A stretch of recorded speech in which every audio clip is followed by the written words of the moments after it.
Hello and welcome back to Ancient Wales. And this week is episode 7, and it is the tribes of Iron Age Britain. In the past few months, we've spent a great deal of time going over the aspects of culture, art, protection, and daily life during the 800 years of the Iron Age in Britain. Today, we're going to cover a path we've trodden before, one of a purely Welsh perspective to a broader and more British perspective.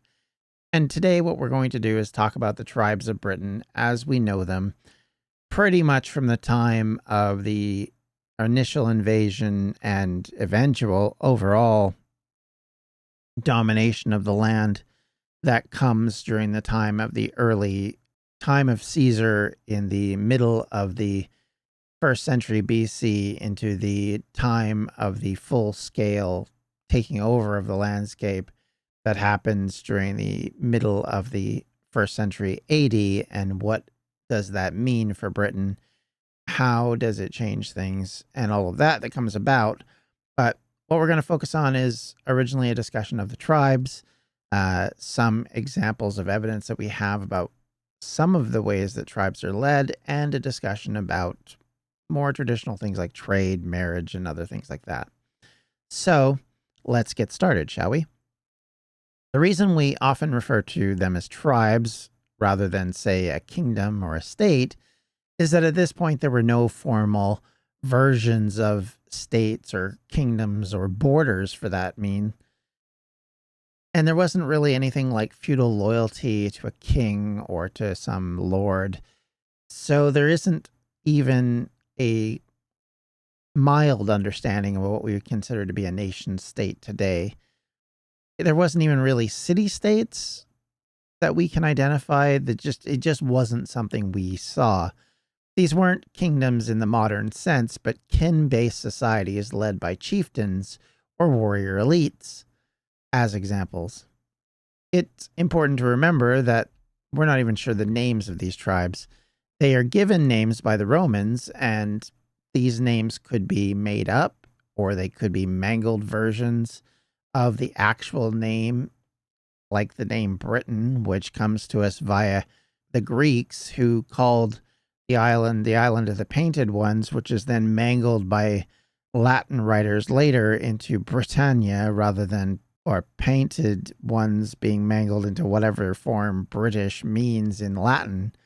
And all of this kind of comes about because of a misunderstanding. So you can understand how this happens. Look at the way Welsh villages and towns become known under names that don't make any sense in the modern standpoint or are obvious transliterations of the names in Welsh, like Ceredigion becomes Cardigan, Cardiff becomes Cardiff. You have that kind of thing going on rather than wholesale changing of like Abertawe to Swansea.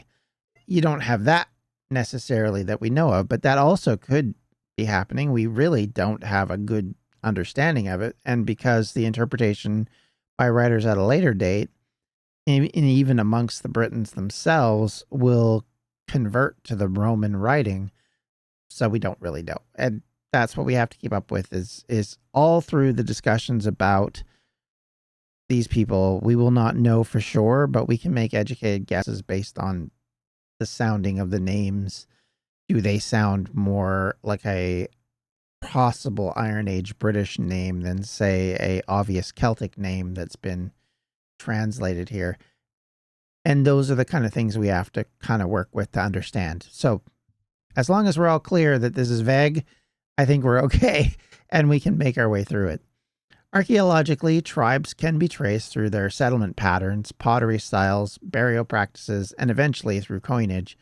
The Catulluvani, for example, had centers in what is now known as Herefordshire, and they themselves minted their own coins as an early sign of political organization.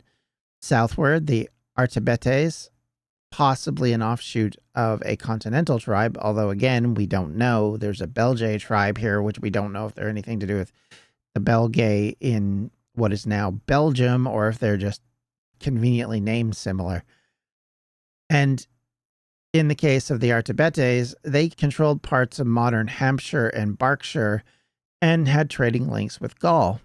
So they did carry similarities because of that. In the west, the Durotriges lived in present day Dorset and were amongst the most fiercest people to resist Romanization. Their hill forts at Maiden Castle stand as one of Europe's largest and most impressive Iron Age sites. Even to this day, we still find evidence around the Iron Age settlement as well as the later medieval settlements and the Roman settlements. Further north, the Brigantes ruled much of what we now consider to be northern England. They were the largest tribe and had a complicated dealings with the Roman Empire, sometimes allying, sometimes resisting. And of course, a fairly famous one is the Iceni of East Anglia, who are remembered best for one of their iconic and defiant leaders, Boudica, who we have discussed in past episodes and will definitely discuss further down the road. Tribal life in Iron Age Britain was deeply rooted in family ties, clan networks, local alliances. All of these weren't homogenous nations, but confederations of related groups who often came together under powerful chieftains or what might be considered kings. They could also be elders or under shamans, if you want to call them that, or like religious leadership, or even just a wise one who happens to be kind of magical in their perceptions. All of these things could be what they're led by. We've mentioned this before, so this is nothing new. At the heart of each tribe was an extended family or kin group, and these families formed the building blocks of society. And of course, because of that, they shared the land, the labor, and responsibility. And as they grew, so too did the size of their tribe, and each tribe would grow out of that. Loyalty to one's kin, of course, was paramount, and disputes could erupt into feuds if honor was at stake in these rivalries. Above the family unit was a hierarchical structure. And we're going to assume here, because we don't fully know, this is the interpretation of people like Caesar, who are telling us what he sees, but his interpretation of what he's seeing may be converted from his Roman understanding and trying to place it upon people who don't have a Roman understanding. So keep that in mind. But we assume that they would have warrior elites. They would have nobles, likely made up of elders or wise men or women, who held land and influence and often showcased through wealth, through ornate torques, decorated weaponry, and imported goods and large feasting halls, their status. And it was performative, obviously, because it was to impress others, be they foreigners, be they other tribes, to show how dominant you were through the wealth you had. Power, of course, is always performative, and it was shown, shared, and sometimes seized because of that. Chieftains or kings acted as political leaders, war captains, and religious figures. Their power wasn't absolute, and it relied on maintaining alliances with other elites, rewarding loyalty, and showing strength in battle and negotiations.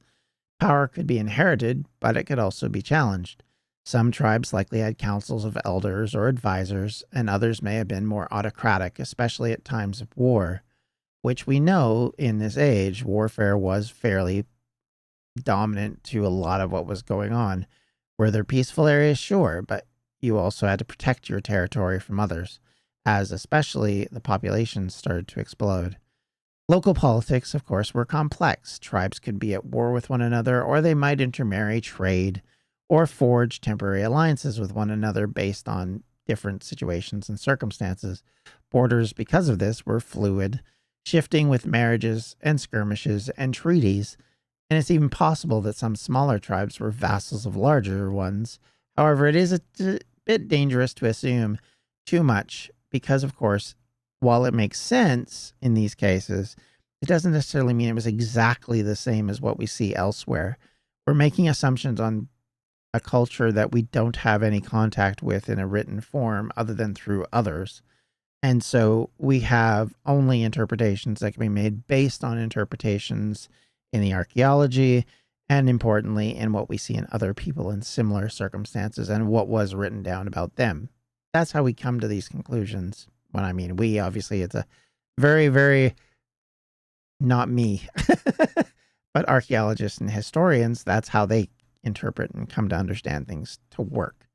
And I don't think it's far wrong. This political dynamism began to be even more evident in later periods where tribes like the Catalaveni began to expand aggressively. They would absorb neighbors and issue coins that mimicked Roman styles, a sign that they understood power on both sides of the channel and showed their ability to be the dominant force in the area.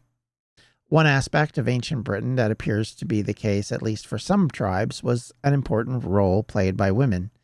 Women appeared to have passed on land and wealth to daughters and not sons as communities were built around women's bloodlines. Matriarchal societies were not uncommon in Britain. We don't think they're the majority, but they certainly existed and there's certain evidence of it. For example, scientists have found evidence of a whole community built around a female line of a family of over a generations, probably originating around one woman, one very powerful woman, obviously. From the BBC story around the discovery of this, let me quote, "This points to an Iron Age society in Britain where women wielded quite a lot of influence and could shape its trajectory in many ways," said Dr. Laura Cassidy at Trinity Dublin, lead author of the research, end quote. Dr. Cassidy would then take this DNA and sequence it from the bones of 57 different individuals from the Durotriges tribe that were founded around Dorset in between 100 BC and 180.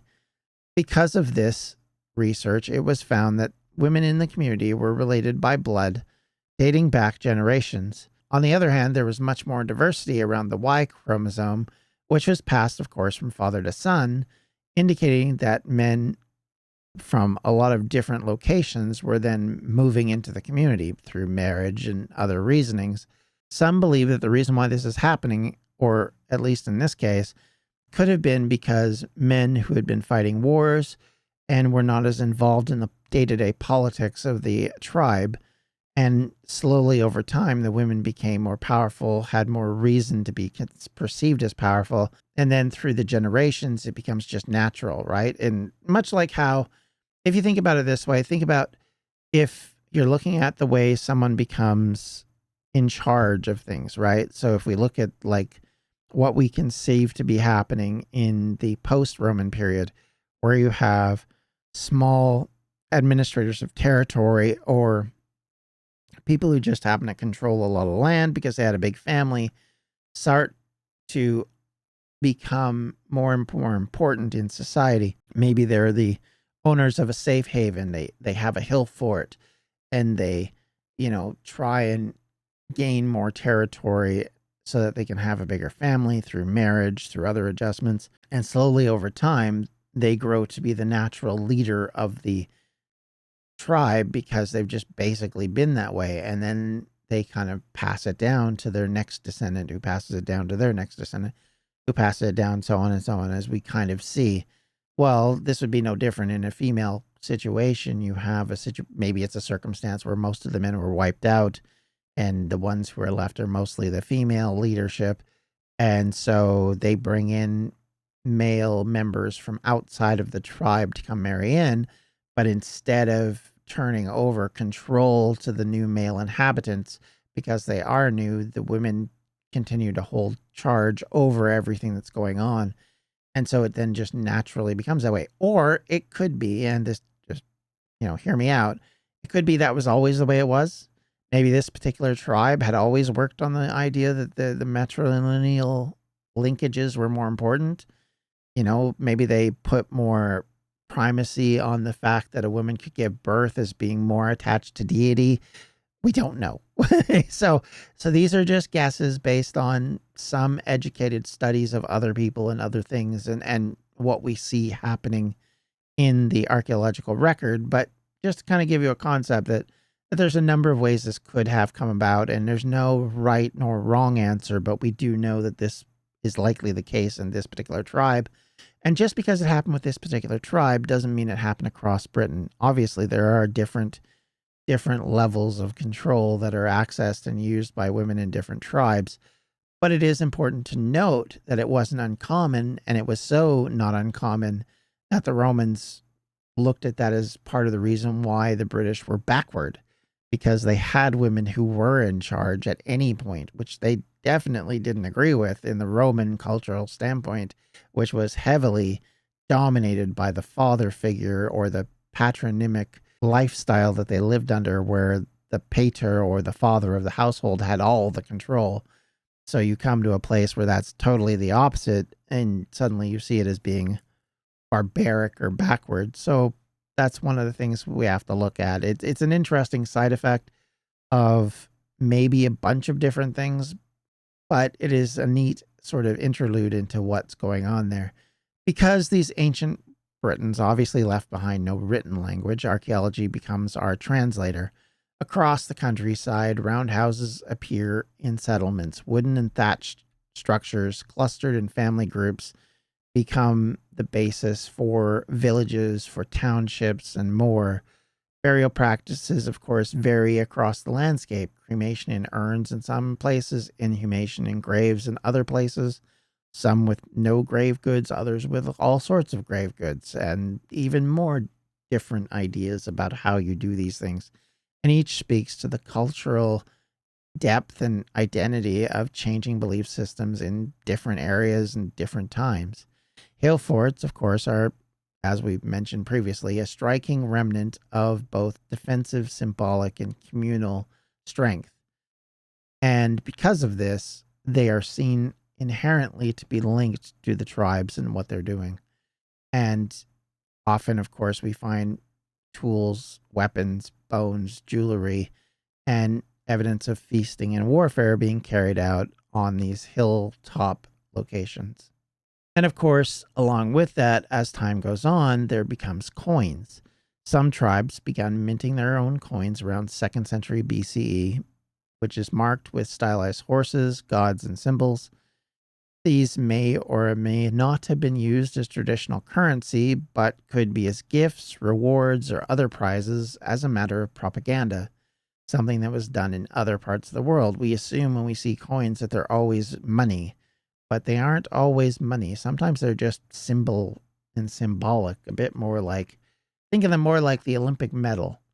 You know, yes, it has value. Yes, there is gold, silver, or bronze, depending on which one you win, but it's not money. You can't take it to the bank and use it to buy things. That's not how the world worked. And in a world where bartering was more common, these metal things that people are getting wouldn't necessarily be worth what we perceive them to be worth now. But what they are is a way of saying, here's our power and our prestige, that we can do this, that we have the time and the skill and the ability to do this. And oh, by the way, it also points out the idea that we are here. Look at us. And of course, coinage lasts longer. So it even shows some continuity over the ages. So that's another thing to keep in mind with all of that. So with all of that in mind, let's have a look at some of the tribes. We know that there are over 20 tribes that occupy different regions of Britain around the time of the Romans. Thanks to Roman records, inscriptions, and archaeological finds, there were probably hundreds, but we don't know that. We only know the ones that we have evidence of. So let's start initially from the Cativellani, who were based in southeast England. They were powerful and dominant just before the Roman invasion, or at least that's what the Romans give us. They're known for their coinage and their powerful rulers like Cassalavenes, who we will talk about in depth later. There's the Trinovantes, the neighbors and sometimes rivals of that tribe, based in modern Essex. They were in early contact with the Romans and the Gauls, and even allied with Julius Caesar during his invasion. The Iceni, of course, we mentioned previously, occupied East Anglia and were most famous for Queen Boudicca's revolt against the Romans in CE 60, known for their distinctive coinage and complex relationships with Rome, as we mentioned. The Belgae, who I mentioned, is another southern tribe with ties to Gaul, we believe. Their exact territorial reach, of course, has been debated by experts, and they appear to have settled in parts of Wiltshire and Hampshire. The Durotriges, who were mentioned previously, inhabited Dorset and parts of Somerset. They were known for resisting Romanization and had richly furnished burials and hill forts that we mentioned earlier. The Artabetes were a southern tribe linked to the continental counterparts in Gaul, and their leaders issued coins, maintained trade across the channel as well. Something you'd understand would be the case when you're talking about tribes that are facing into the English Channel, who are not very far away by boat from their fellow Gaulish Celtic counterparts, if you want to call them that. The Dobunni, based in the Severn Valley, were more peaceful with their interactions with Rome, and they left a rich legacy of coinage as well. You can see that most of the Southeast English tribes are involved in coin making. Again, because of their connections to the continent, it was probably influencing what they were doing and how they were showing off their own stylistic natures. The Brigantes were the largest tribe, occupying most of northern England, initially cooperative with Rome and under Queen Cartimanda, but later rebelled under her ex-husband, Ventilus. The Cornovae are a western tribe centered around what is now Shropshire. They had small hill forts and left behind less evidence of elite control, but they played a steady role throughout Iron Age life. And two, we are very, very familiar with the Ordovies and the Silures, which of course were the two major tribes in Wales who obviously resisted Roman rule. Tacitus described them as some of Rome's most determined opponents. The Caledoni and the Votadini in modern-day southern parts of Scotland. These tribes existed outside of Roman control and were known for limited Roman references in later medieval sources. They also famously, especially the Votadini, were mythologically supposed to be settlers in northern Wales at one point. That's speculative, and we don't know that that's true. But the idea of where some of the history of the Old North, as southern part of Scotland got to be called, comes from, or is believed to have come from them, although again, we don't know that to be true. These names, of course, were Latinized by Roman writers to give us a framework to understand the tribal geography of Iron Age Britain.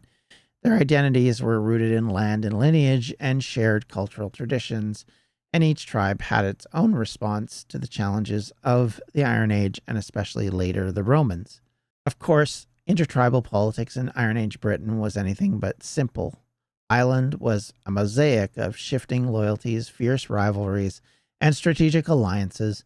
Tribes negotiated with one another constantly, and sometimes through warfare and other times through marriage, trade, or mutual defense, as we've mentioned frequently. Alliances, of course, could be forged through marriage of elite families, which would then create the bonds that crossed tribal boundaries. They were not only personal unions, but diplomatic ones, tying tribes together through shared blood and obligation. Because you're related to me now, hey, you got to come help me when I'm in trouble. This will carry on through the medieval period, in fact, as well. But diplomacy could quickly give way to rivalry. The rise of the Catalaveni offers a clear example of this. They were one of the most fierce expansionist tribes, steadily absorbing their neighbors and projecting influence through warfare and coinage. Their rivals, including the Trinoventes, once a dominant force in southeast Britain, so much so that Caesar even recorded that the Trinoventes sought Roman protection against the Catalaveni under the warlord Cassivellaunus. Further north, the Brigantes appear to have operated more like a tribal federation, perhaps balancing power internally through alliances and between subgroups. Tacitus later described how their queen Cartimandua made a controversial alliance with Rome while her ex-husband Venentius led a rebellion, illustrating that factionalization could exist even within one singular tribe. Tribes also competed for control of trade routes, fertile land, sacred sites, and other related issues. Conflicts might be settled through raiding, ransom, or a show of strength. And sometimes, as Caesar discovered, multiple tribes could put aside their rivalries and at least temporarily unite against a greater threat. Obviously, this will continue to happen for the Romans for a while. And keep in mind when we mention these tribes that that we've covered so far, none of these include tribes from northern parts of Scotland because the Romans didn't have a lot of contact with them. We're normally labeled the Picts, but even that's a little bit spurious because we don't really know fully if that was the complete complexity of the Highlands and that area of Scotland. But at least for southern Scotland and down, we have an understanding of at least names. Of course, among all this, trade was the lifeblood of Iron Age society. Tribes exchanged goods across Britain with the European continent as well. Items like salt, grain, cattle, metals, textiles, and pottery moved along established routes, sometimes overland, sometimes along rivers and coasts. In return, luxury goods flowed in, such as glass beads from the continent, wine amphorae from the Mediterranean, and even exotic items like coral and ivory. And of course, we pointed out in the past, this is also where iron, and before it, bronze came from. Hill forts and tribal centers often sat near trade routes, acting as hubs for both commerce and control. Control over trade meant influence, and of course, this often made certain tribes like the Arabetes and the Catalaveni wealthier and, because of this, more powerful. Coinage, introduced by continental tribes and adopted in Britain around the 2nd century BCE, reflect the web of trade. Each tribe's coins have distinct symbols, some imitating Roman or Gaulish styles, marking both identity and economic clout.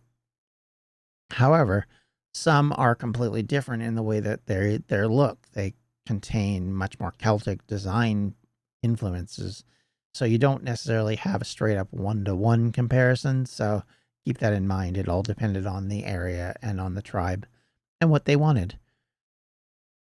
Of course, as we've talked about with whatever form marriage took in this period, it was mostly about diplomacy from what we can see, and about alliances and sealed peace deals and securing access to land, wealth, or status. A daughter might be married off to a rival son to ensure good behavior or at least temporary peace, and these unions helped to knit together complex intertribal networks. Women often served as cultural bridges, bringing new customs, languages, and loyalties to their new homes. Conversely, as we've just seen, you could then switch that around to men being married into these important tribes to try and bring these same sorts of things. So it can cut both ways, unlike a lot of other places on the continent and in especially the Mediterranean and the Near East. Such alliances could be long-lasting, but they might also unravel with political shifts or personal betrayals, sometimes directly leading to warfare. And keep in mind, much like in the medieval period when women were married to various places and then immediately those two places turned around and fought anyway, because it wasn't about the exchange. It was more about, well, we'll set peace for now, but so just because, the daughter of the local king was married into the other king's family didn't always mean a whole lot. It did, but it didn't always. Of course, as we've mentioned, not all these interactions were peaceful. We've mentioned previously in the past about how warfare worked for society and how there was a class of warrior class who basically controlled a level of power. And so they would be counted on to help force their way into other territory, to take prizes, or in other words, gather pillage from other tribes to, help theirs. This may have happened because of times of stress over population, or they may have happened over a desire for new land, or in some cases, probably religious reasons. There's lots of reasons why wars start and why they're fought, and some can be more symbolic than actual what we consider to be warfare in the modern sense. But no matter what, victorious leaders earned prestige, and it, of course, enforced their right to rule and could be shown as divine favor. However, defeat, of course, could mean anything from a loss of territory, honor, or even your independence from the other tribe. Archaeological sites like Danbury, South Cadbury, and Maiden Castles show signs of violent conflict burned fort gates, mass burials, defensive earthquakes. These were not just homes, as we've said, they could be and were used as strongholds. So while tribal identity was grounded in place and in blood, it was shaped day to day by deals made between the feasting table, marriages arranged, and the sacred groves and battles fought in the various locations across Britain. By the time the Romans had established its province in the south, the tribal Britain nature was already transforming. Some leaders cooperated, others rebelled. Boudica, of course, the queen of the Iceni, became a legend after her failed uprising in 60 CE. Tacitus paints her as a tragic heroine driven by justice and vengeance. Of course, not all Romans looked at her quite like that. But the tribes, of course, didn't vanish. Many adapted and became part of the Romano-British world. Their names would live on in the lands like Kent, which comes from the Canti, Devon, which comes from the Demoni, and more archaeological digs are still unearthing the stories, the tools, the homes, the jewelry, and even ancient roads that predate the Roman grid system that we have seen today.